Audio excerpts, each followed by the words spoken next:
The look on Vesper's face when she realized the truth. That look, I wish you could have seen it. For 10 years, this woman had called Liora the village girl, said it at dinner parties, whispered it at church, laughed about it with her friends at the country club. My son married beneath him. But what can you do? Men think with their emotions. For 10 years, Liora had smiled, said nothing, served the food, cleaned the plates, accepted every insult like it was her salary. The whole family thought she was weak, stupid, even. A charity case Kaelan had rescued from poverty and brought to America. But tonight, at Kaelan's 45th birthday party in the Buckhead mansion everyone believed was his, Liora had finally decided to speak. And what she said made Vesper's champagne glass slip from her fingers and shatter on the marble floor. "I'm sorry," Liora said, her voice calm as still water. "Did you not know? This house belongs to me. The company belongs to me. The cars, the accounts, the investments." She smiled. "All of it. Every single thing your son claims to own. It's mine. It's always been mine." The room went silent. Kaelan's new girlfriend, the one he thought nobody knew about, suddenly looked very uncomfortable. And Vesper looked like she was about to die. But to understand how we got to this moment, we need to go back to the beginning. Back to the day Liora arrived in Atlanta with a secret worth more than everyone in that room combined. They started calling her the village girl on her very first day in America. Liora Voss stepped off the plane at Hartsfield-Jackson Atlanta International Airport with one suitcase and a heart full of hope. She was 24 years old. She had left behind everything she knew, and she was about to marry a man she barely loved. Kaelan Thorne was handsome, ambitious, charming when he wanted to be. He had visited her father's compound in Nigeria 2 years earlier on a business trip, saw her fetching water, liked what he saw. The courtship was quick, the proposal was quicker. "America," he had promised. "I will give you a life in America, big house, nice cars, everything you've ever dreamed of." Liora's father approved. Her mother cried happy tears. Her sisters were jealous. Nobody asked Liora what she wanted, but then again, nobody ever did. Family was waiting at the airport. His mother Vesper stood in front, designer bag on her arm, diamond earrings catching the fluorescent light, eyes scanning Liora from head to toe like she was inspecting livestock at a market. "This is her," Vesper said to her son. "Not to Liora, never to Liora." "Yes, Mama, this is Liora." That was it. That was the welcome. Vesper turned and walked toward the parking garage. Kaelan grabbed Liora's suitcase. His sisters, Mira and Selene, whispered to each other behind their hands. Liora heard the words anyway. "Village girl, look at her clothes." Kaelan really scraped the bottom of the barrel. Liora said nothing. She had learned long ago that silence was safer than words. The first year of marriage taught Liora her place. She was not a wife. She was an accessory. Something pretty for Kaelan to show off when it suited him, something invisible when it didn't. The Buckhead mansion was beautiful. 5 bedrooms, 4 bathrooms, a kitchen bigger than her entire childhood home, a pool in the backyard, a 3-car garage with a Mercedes, a BMW, and a Range Rover. But none of it was hers. Kaelan made that clear. "Everything here is because of me," he reminded her constantly. "My work, my sacrifice, my intelligence. You contribute nothing. Remember that." Liora remembered. She also remembered something else, something Kaelan didn't know, something nobody in America knew. But we'll get to that later. Vesper visited every Sunday, every single Sunday without fail. She would arrive at noon, walk through the house, inspecting everything, find something wrong, and spend the next 3 hours criticizing Liora. "This floor is dusty. This food is too salty. This shirt has a wrinkle. Can you not iron properly? In my day, a wife knew how to keep a home, but you are useless." Liora would apologize, fix whatever was wrong, apologize again, and Vesper would smile that satisfied smile, the smile of a woman who had found her favorite punching bag. "My son could have married anyone," Vesper would say to her friends when they came over. Doctors' daughters, lawyers' daughters, girls from good families with money and education. But no, he chose this village girl. She said village girl, like it was a disease like Liora had infected her precious family with poverty just by existing. Kaelan's business was real estate development. At least that's what everyone believed. Thorne Properties, commercial buildings, apartment complexes like shopping centers. His name was on billboards across Atlanta. His face was in magazine articles. Young Nigerian entrepreneur makes millions in American real estate. He loved those articles, would frame them in his office, would point to them whenever Liora dared to have an opinion. You see this? This is success. This is what I built. You think you can question me? You who came here with nothing, who would be nothing without me. Liora would lower her eyes. I'm sorry, you should be. She never argued, never fought back, never told him the truth. The truth was simple. The truth was everything. Thorne Properties didn't belong to Kaelan. The buildings, the contracts, the bank accounts, the investors. None of it was actually his. Every single asset was owned by a company called Voss Holdings International. And Voss Holdings International belonged to one person, Liora. Her father wasn't a poor village farmer. He was one of the wealthiest men in southeastern Nigeria. Oil money, land money, old money that had been growing for generations. When Liora came to America, she didn't come with nothing. She came with $47 million in a trust fund, money she had used secretly, carefully through lawyers and shell companies to fund every single one of Kaelan's business ventures. The startup capital. He bragged about her money, the investors he claimed to have impressed, her family's connections, the loans he thought came from banks, her accounts. Kaelan Thorne was a fraud. A very well-dressed, very arrogant fraud. And he had no idea why, you might ask. Why would she do this? Why give everything and claim nothing? Because Liora wanted to be loved. Not for her money, not for her family, for herself. She wanted Kaelan to see her, really see her, and choose her because of who she was. So she hid everything, played small, stayed quiet, waited for the day he would wake up and realize what he had. 10 years she waited. 10 years of insults, 10 years of village girl, 10 years of watching him take credit for her work, spend her money, build his ego on her foundation. The love never came, but something else did. It started with a phone call. Liora was alone in the house. Kaelan was at work, which meant he was with his girlfriend Bree. Yes, Liora knew about Bree. She had known for almost 2 years. Her phone rang, her private phone, the one only her lawyers knew about. Mrs. Voss, we have a situation. It was her attorney, Marcus Lee, the only person in America who knew the truth. What kind of situation?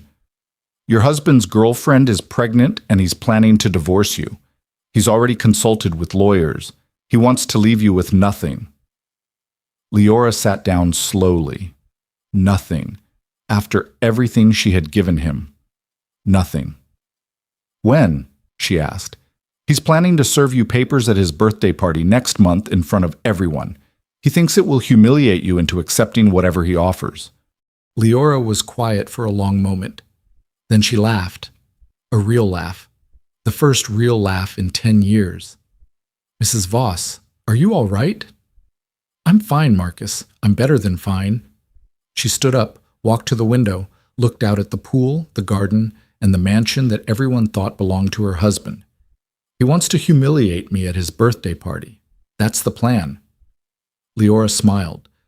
Then let's make sure he has the birthday party of a lifetime. Thorne believed he was untouchable. And why wouldn't he? Every morning he woke up in a $4.5 million mansion. He drove a different luxury car every day of the week.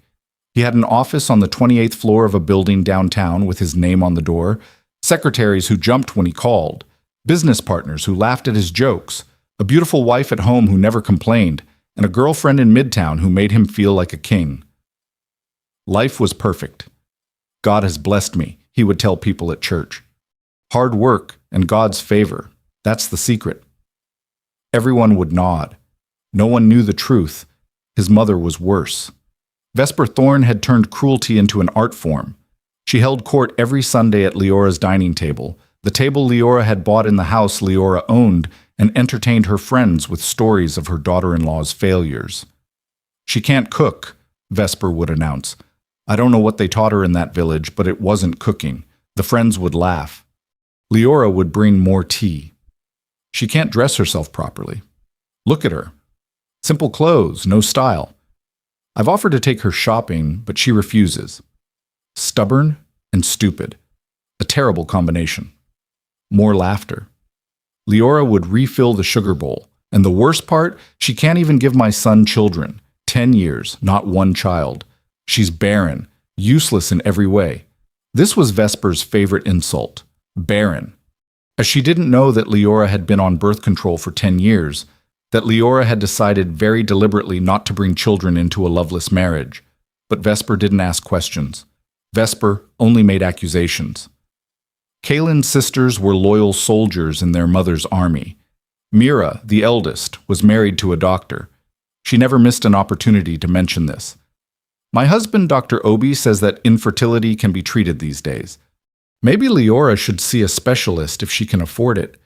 I mean, she would look at Leora's simple clothes and smirk." Celine, the younger sister, was more direct. "Why don't you just leave, Liora?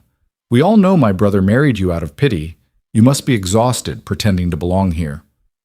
Liora would smile. "I'm fine. Thank you for your concern."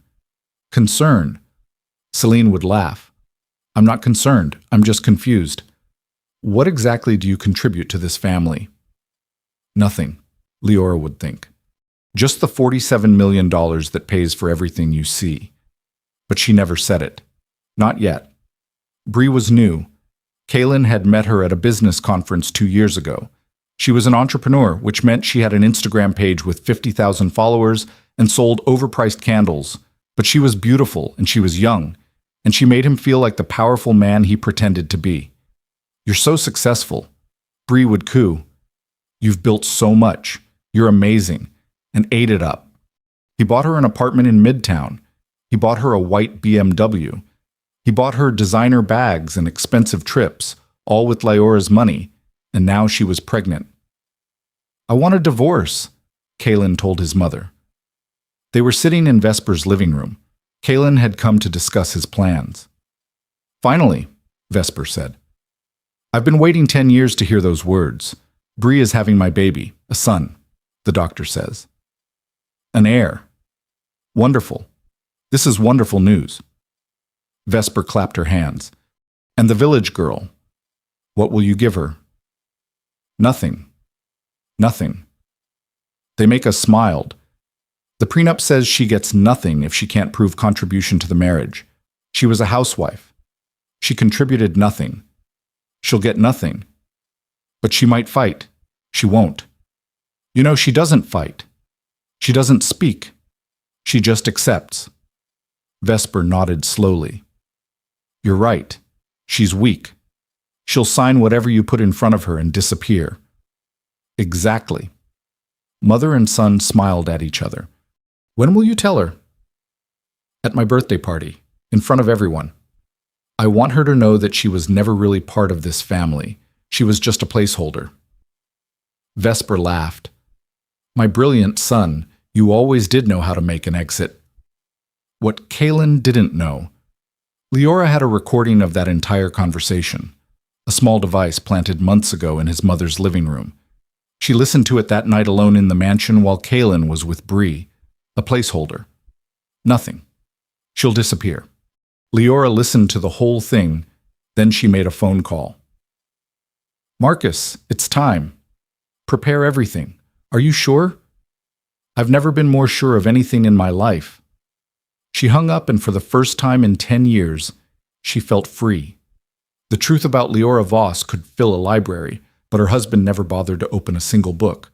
She was born in Uri, Nigeria, the second daughter of Chief Harlan Voss and his wife Alara. Her father was not a poor man. He was one of the richest men in Imo State. Oil money had come to the Voss family 3 generations ago. They had invested wisely, diversified aggressively. By the time Liora was born, the family fortune was estimated at over $800 million. But Chief Voss was a careful man. He didn't believe in flashy displays of wealth. His children wore simple clothes, attended local schools, were taught that money was a tool, not an identity. Let people underestimate you. He told Young, "It's the greatest advantage you can have." She never forgot those words. When Kaelan came to the village looking for a wife, he saw what he expected to see. A beautiful girl fetching water, a simple family compound, modest clothing, and humble manners. He never looked deeper, never asked questions, never wondered why this poor family so easily agreed to send their daughter to America with a stranger. Chief Voss had done his research. He knew exactly who Kaelan Thorne was, an ambitious man with expensive dreams and limited capital, a man who would do anything to succeed, a man who needed money, lots of it, to build the empire he imagined. "You want to go to America?" Chief Voss asked his daughter. "Yes, Papa." "You want to marry this man?" Liora hesitated. "He seems ambitious. Ambitious men can be useful, but they can also be dangerous." Her father studied her face. "I will send you with resources, money he will never know about. If he proves worthy, why, you can build together. If he proves unworthy, I will protect myself. You will protect the family." There's a difference. The money was transferred before Liora landed in Atlanta. $47 million moved through a series of companies and trusts that would take an army of accountants to untangle. Liora's name appeared nowhere. On paper, she was exactly what Kaelan thought she was, a village girl with nothing. But in reality, she was the invisible investor behind every deal he ever made. The first investment was the office building. Kaelan had found the property, done the research, built the business plan, but he didn't have the capital. He applied to 17 banks, all rejected. He approached 12 investors, all said no. He was about to give up when a mysterious company reached out. Voss Holdings International. "We've reviewed your proposal," the lawyer said. "We're interested in providing seed funding." Kaelan couldn't believe his luck. Who are these people? Why would they invest in me? They prefer to remain anonymous. But they believe in your vision. It was a lie. They believed in Liora, the daughter who had called home and explained her husband's dreams, the father who had wired the money within 24 hours. He thinks he did this on his own. Chief Voss had laughed. Good. Let him think that. We'll see what kind of man he really is when he has power. They saw.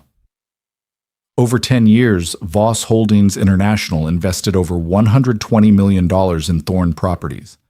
Every major deal, every acquisition, every loan that mysteriously got approved, it was all Liora's family. And Kaelan never questioned it. Why would he? He was too busy being successful, too busy being praised, too busy cheating on his wife with Instagram models. Liora kept records. Every transaction, every document, every email, every contract, every wire transfer. She had a private office in a building downtown, a building Kaelan had never seen, a building she owned under a different company name. She spent her mornings there while Kaelan thought she was at yoga class. "Mrs. Voss, the quarterly reports are ready," her assistant would say. "Thank you, Jessica, and please call me Liora.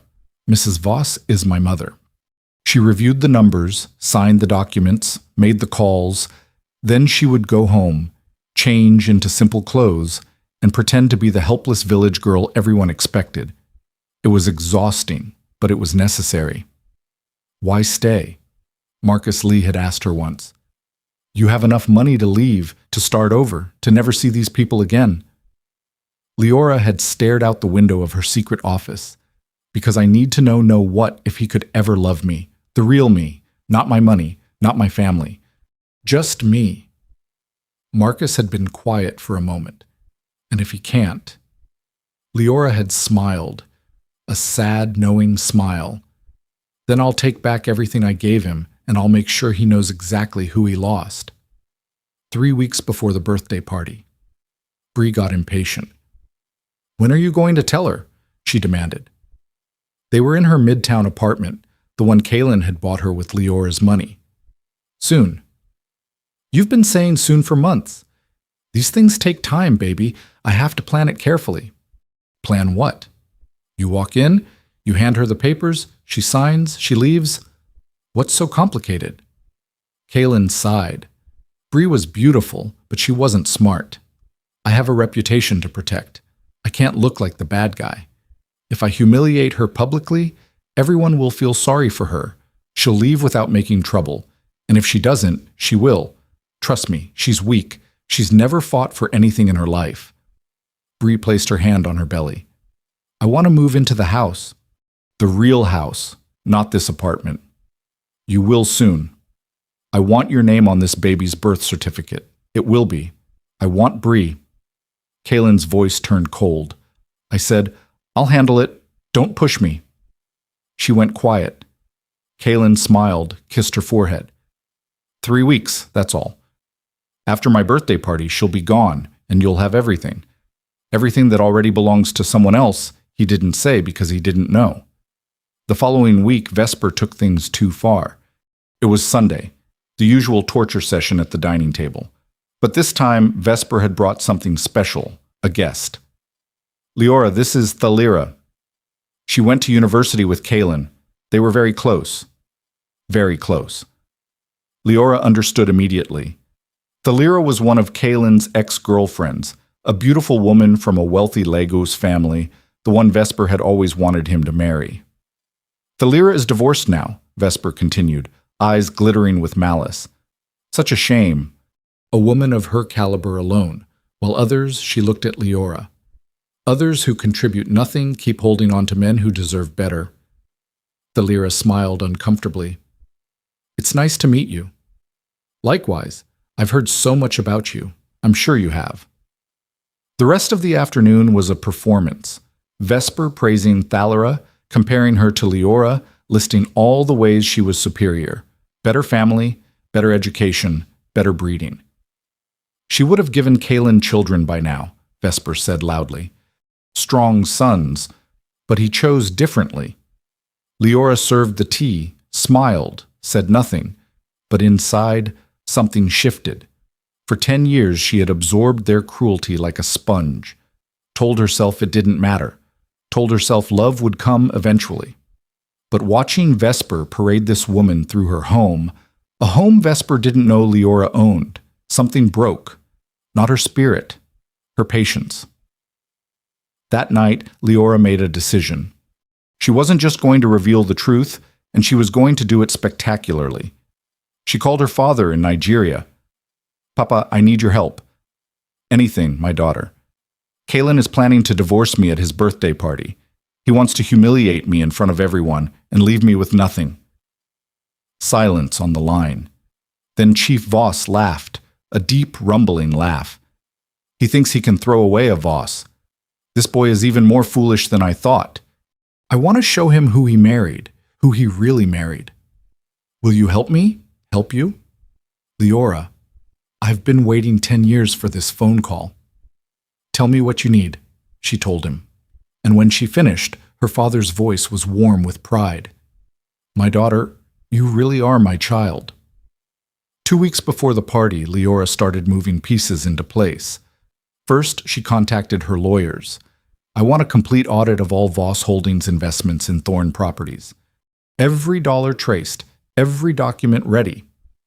That's a lot of paperwork, Mrs. Voss. I know. Start now. Second, she contacted her accountant. Freeze all funding to Thorne Properties quietly. No new capital, no approved loans, no investor contacts. Everything stops. But they have 3 deals pending without the funds. I know what happens without the funds.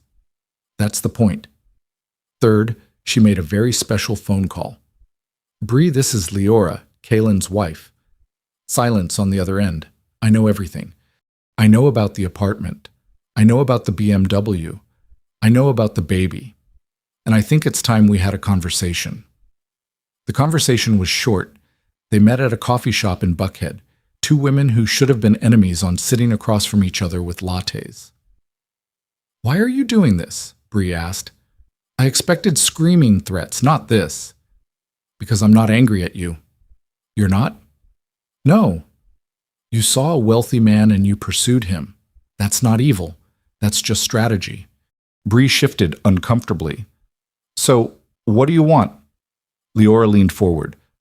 I want you to understand who you're really dealing with, not me. Him? What do you mean? Kaelan has nothing. Nothing. Every dollar you think he has, every property, every account, it all belongs to someone else. That's impossible, is it? Have you ever seen a bank statement with his name on it? Ever seen a deed, a title, anything proving he owns what he claims to own? Bree was silent. No, because you haven't. Because there's nothing to see.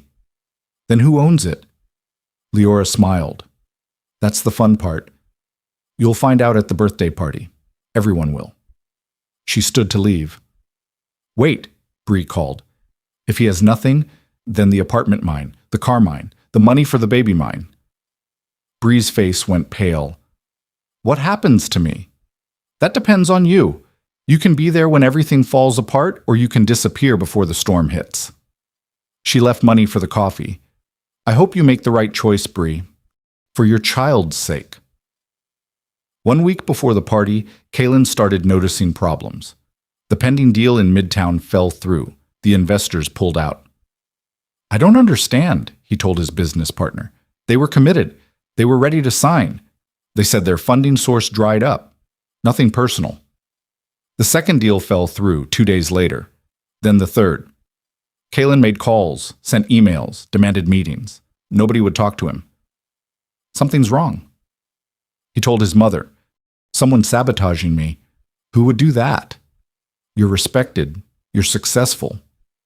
I don't know, but I'm going to find out. He never looked at Liora. Why would he? She was just the village girl. She couldn't possibly be involved. 3 days before the party, Liora visited her father. He had flown in from Nigeria, secretly staying at a private residence in Alpharetta. Is everything ready? She asked. Everything, the documents, the lawyers, the witnesses, all prepared. And the guests? Her father smiled. I've invited a few friends, business associates, people he's tried to impress for years. They'll be very interested to learn who actually funded his success. Liora hugged her father. Thank you, Papa. Don't thank me yet. Thank me after you've destroyed him. Kaelan's 45th birthday party was the social event of the season. 300 guests, a live band, catering by the most expensive service in Atlanta, an ice sculpture of Kaelan's face in the entrance hall, everything paid for by Liora. Not that anyone knew. The guests arrived in waves, business partners in expensive suits, society wives in designer gowns, church members, club members, everyone who was anyone in Black Atlanta. Vesper stood at the entrance, greeting everyone like she owned the place. Welcome, welcome. So glad you could celebrate my son's success. Liora stayed in the kitchen, checking details, coordinating with the caterers, being invisible as always. Mrs. No, the champagne is ready. Thank you. Make sure everyone has a glass by 9 o'clock for the toast. Liora smiled. Something like that. Kaelan was in his element, shaking hands, accepting congratulations, telling stories about his success. It wasn't easy. He told a circle of admirers. Coming to America with nothing, building an empire from scratch. But with hard work and God's favor, anything is possible. His mother beamed. His sisters nodded proudly. His wife was nowhere to be seen. Perfect. At 8:45, Kaelan found Bree. She was standing in the corner looking uncomfortable. What are you doing here? He hissed. I told you to stay away until after you divorce her. I know. Then why did you come? Bree looked at him. Really looked at him. I needed to see something. See what? But she didn't answer. She just walked away. And for the first time that night, Kaelan felt a chill run down his spine. At exactly 9 o'clock, the band stopped playing. Vesper took the microphone. Ladies and gentlemen, thank you for joining us to celebrate my wonderful son. 45 years of excellence, 45 years of success, and tonight he has a very special announcement to make. She handed the microphone to Kaelan. He straightened his tie, smiled his confident smile. Thank you, Mama, and thank you all for being here. He scanned the crowd. Found Liora standing near the back. Good. Let her see this. Tonight I want to talk about new beginnings, about moving forward, about letting go of things that no longer serve us. He reached into his jacket, pulled out an envelope. Liora, could you join me up here, please? The crowd murmured. I parted like the Red Sea. Liora walked forward slowly. She was wearing a simple black dress. No jewelry, no makeup, just the village girl they all expected. Liora, Kaelan said, his voice carrying across the room. We've been married for 10 years, and I want to thank you for your service. Service? Vesper smiled. But the truth is, we've grown apart. We want different things, and I think it's time we both moved on. He held out the envelope. These are divorce papers. I've been more than generous. I hope you'll sign without any drama.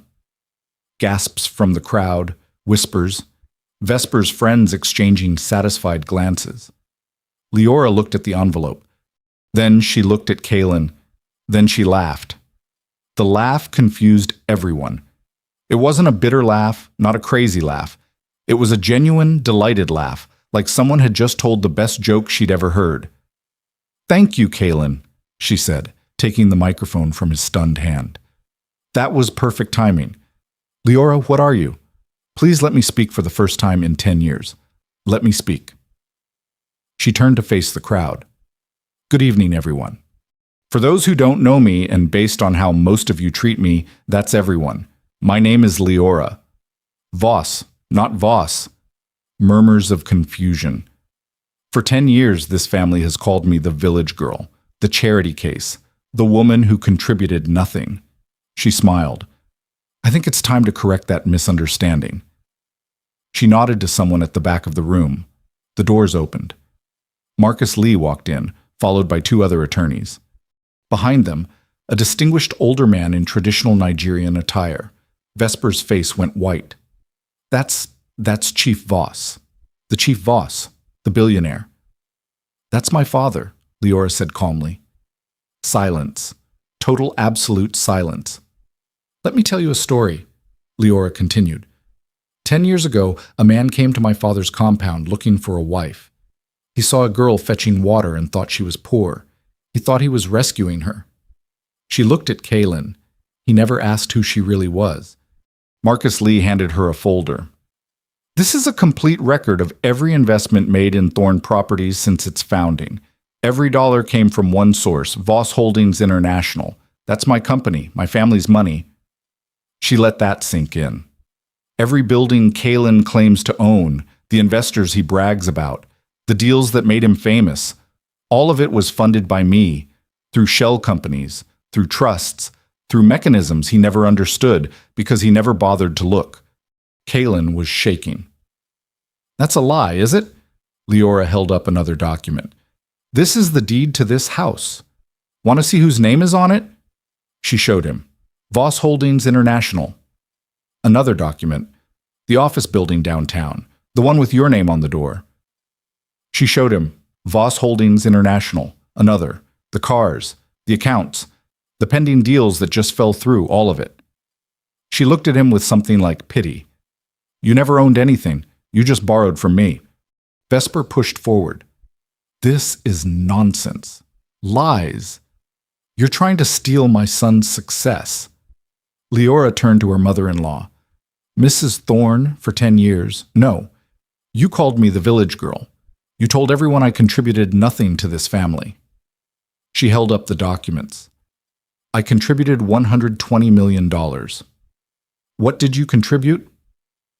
Vesper's mouth opened, closed, opened again. No sound came out. You told your friends I was poor, stupid, barren. Liora's voice was steady. You humiliated me at every opportunity. You invited your son's ex-girlfriend to my home. You tried to break my spirit every single day. She stepped closer. And through all of it, I said nothing.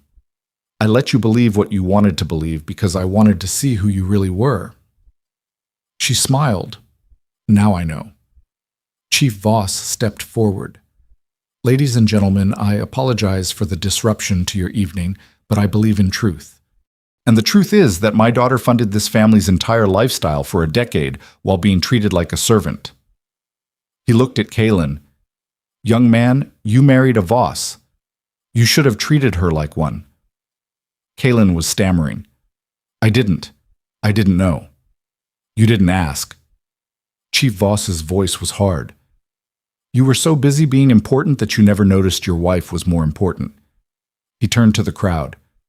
The investments in Thorne Properties are being recalled. All assets owned by Voss Holdings will be transferred appropriately. Mr. Thorne will need to find alternative funding for his business ventures. A pause, if any, remain. Bree appeared from the crowd. Kaelan, the baby. Our baby. Kaelan looked at her, then at Liora, then at the documents in her hand. Bree. He can't help you, Liora said softly. The apartment you live in, I own it. The car you drive, I own it. Every gift he ever gave you was purchased with my money. Bree's hand went to her belly. But the baby? The baby is innocent. I've arranged a trust fund. Your child will be provided for, but Kaelan will have nothing to do with it. You can't do that. I can because I own everything, and after tonight, so will the courts. Kaelan fell to his knees. Liora, please. I didn't know. I would never have what? Cheated on me? Humiliated me? Served me divorce papers in front of 300 people? She crouched down to his level. You thought you were discarding a village girl, but you were throwing away a queen. She stood. These divorce papers you so generously prepared. I'll sign them, happily. She took the envelope from his limp hand. But I'll be keeping everything because everything was always mine. She walked toward the door. Then she stopped, turned back. Oh, one more thing. She looked at Vesper, frozen in shock, at Mira and Celine, clutching each other, at the 300 guests who had watched silently. You all saw how this family treated me. You watched them mock me, abuse me, dismiss me, and not one of you said a word. She smiled. Remember that. The next time you see someone being treated as less than, remember that you might not know who they really are. She walked out. Behind her, chaos erupted. But Liora didn't look back. She never looked back again. 6 months later, Atlanta's social scene had been completely rearranged. Thorne Properties no longer existed. Without Voss Holdings funding, every deal collapsed. Every investor vanished. Every bank came calling for debts Kaelan couldn't pay. He was last seen living in a small apartment in Dakar, working as a consultant for a company he used to look down on. His mother had moved in with Mira.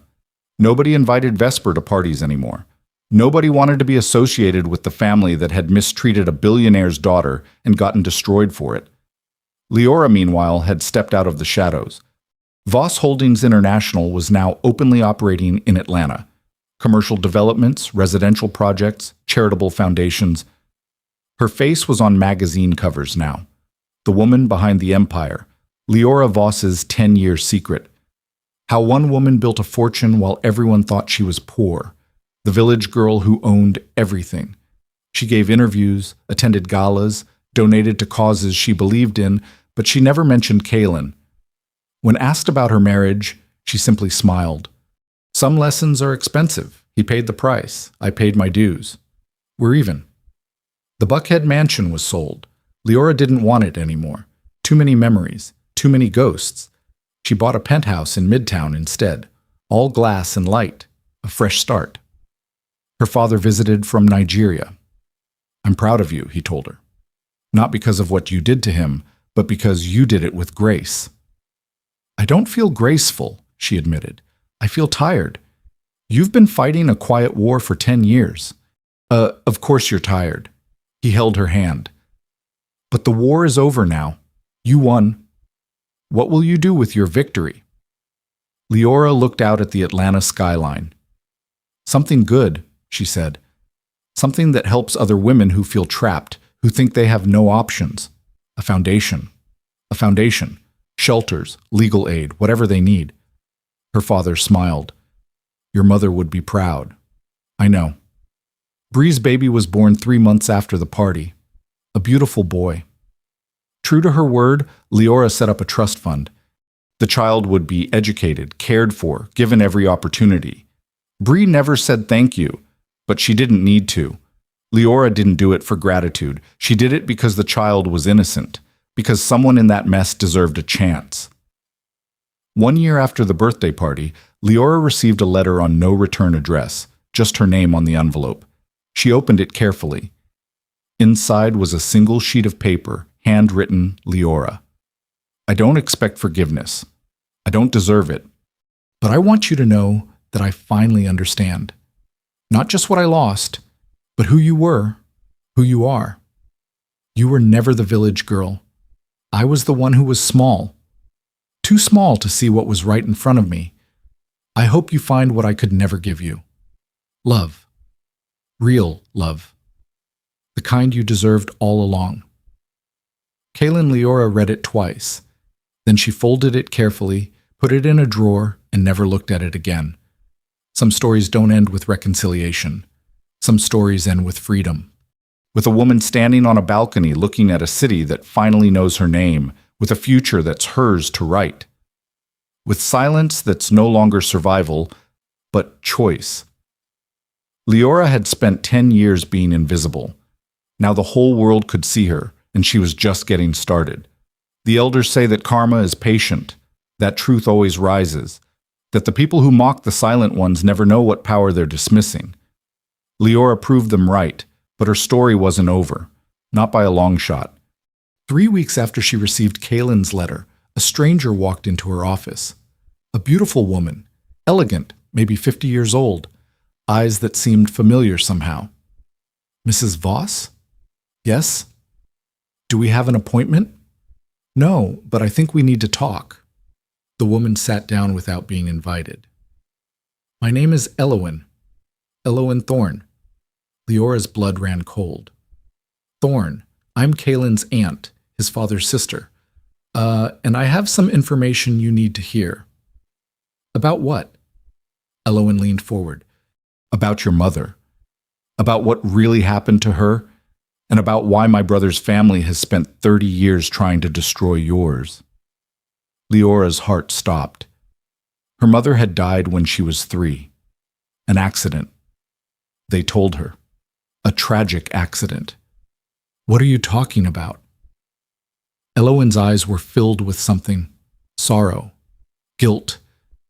Your mother's death wasn't an accident, Liora. And your marriage to Kaelan? It wasn't coincidence either. She placed a folder on the desk. Everything you thought you knew about your family? It's a lie. Liora stared at the folder, at the name written on the tab. A Liora Voss case file, her mother's name. She looked up at Kaelan. Who are you, really? And what do you know about my mother? Kaelan smiled sadly. I know everything, and it's time you did too. The folder sat between them, and somewhere in the distance thunder rumbled. A storm was coming, a storm that would uncover secrets buried for 3 decades. A storm that would change everything all over.